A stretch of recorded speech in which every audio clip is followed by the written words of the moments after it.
ഇതാണ് എൻ്റെ Vietnam early പ്ലാവ്. നട്ടിട്ട് 1 വർഷമായിട്ടേ ഉള്ളൂ.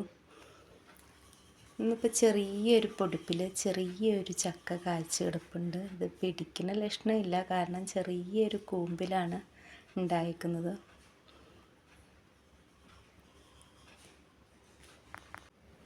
ബഡ് പ്ലാവിൽ മൂത്ത ചക്ക ആയിട്ടുണ്ടെങ്കിലും ഇത് കണ്ടപ്പോൾ ഒരു സന്തോഷം. ഇതൊരു വർഷം ആവണേ ഉള്ളൂ.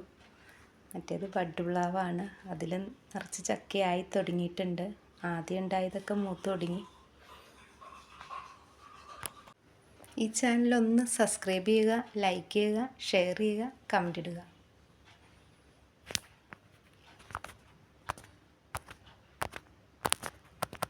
ഞാൻ ജൈവവളമാണ് ഉപയോഗിക്കാറ്.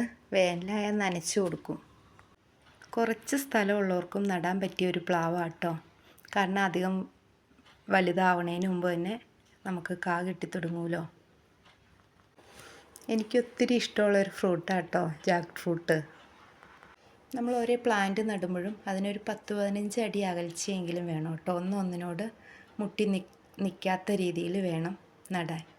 എങ്കിലാണ് അതിന് കായ്ഫലം ഉണ്ടാവുകയുള്ളൂ. കാരണം അതിലേക്ക് ഇത്തിരി സൂര്യപ്രകാശം അതിൻ്റെ ചുവട്ടിലേക്കും ഒക്കെ എത്തണം.